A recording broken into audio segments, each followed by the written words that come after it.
অনেক সময় দেখি যে মন্ত্রণালয় সম্পর্কে কথা বলছে সেই মন্ত্রণালয়ের সংশ্লিষ্ট কেউ এখানে উপস্থিত নেই।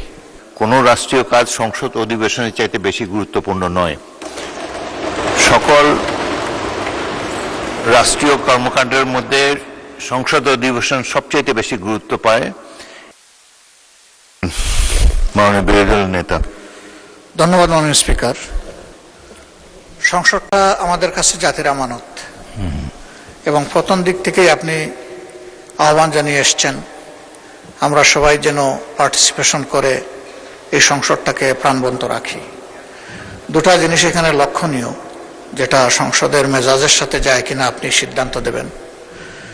একটা হলো যে গুরুত্বপূর্ণ ব্যক্তিরা সংসদ সদস্যদের কথাগুলা যাদের নিজের কানে সরাসরি শোনা দরকার, বিশেষ করে মন্ত্রিপরিষদের সম্মানিত সদস্যবৃন্দ, অনেক সময় দেখি যে মন্ত্রণালয় সম্পর্কে কথা বলছে সেই মন্ত্রণালয়ের সংশ্লিষ্ট কেউ এখানে উপস্থিত নেই।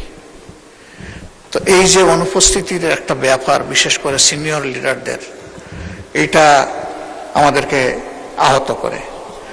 2 নম্বর, সংসদ চলাকালীন সময় মাঝে মাঝে আমরা লক্ষ্য করি কোনো জায়গায় 4-5 জন মিলে আরেকটা মিটিংয়ের মতো চলতেছে।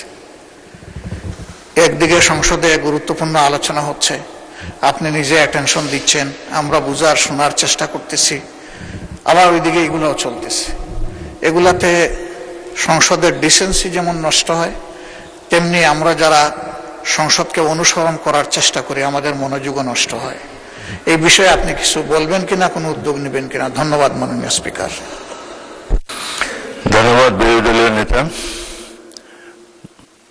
তার উত্থাপিত প্রথম প্রশ্নটি অত্যন্ত গুরুত্বপূর্ণ। বাজেট অধিবেশন চলছে, গুরুত্বপূর্ণ মন্ত্রী, বিশেষ করে যাদের সম্পর্কে এলাকার দাবি দাওয়া নিয়ে মাননীয় সদস্যগণ বক্তব্য রাখেন, যেমন হাসপাতালের কারণে, হাসপাতালের অব্যবস্থার কারণে স্বাস্থ্যমন্ত্রীকে তারা অনেক কিছু বলেন, আইন শৃঙ্খলা প্রশ্নে স্বরাষ্ট্রমন্ত্রীকেও কিছু বলেন, এবং এলজিআরডি মন্ত্রী অবশ্যই এখানে থাকেন, তার ব্যাপারে সবসময় তারা দেয়।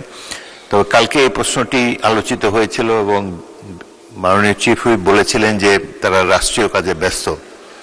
তো যাই হোক, আমি আবারও আজকে তাগিদ দিলাম, কোনো রাষ্ট্রীয় কাজ সংসদ অধিবেশনের চাইতে বেশি গুরুত্বপূর্ণ নয়। সকল রাষ্ট্রীয় কর্মকাণ্ডের মধ্যে সংসদ অধিবেশন সবচাইতে বেশি গুরুত্ব পায়, and it takes precedence over any other business of the state.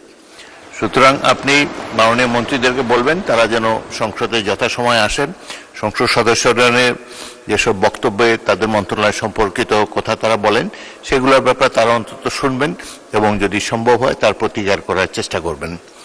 দ্বিতীয়ত, বিরোধী দলের নেতা যেটি বলেছেন, আমি মাঝে মাঝে দেখি সংসদের ছোট ছোট গ্রুপে কথাবার্তা চলে, ফ্লোর ক্রসিংও 2-1 বার দেখেছি, সেগুলো আমি সাথে সাথে পয়েন্ট আউট করেছি।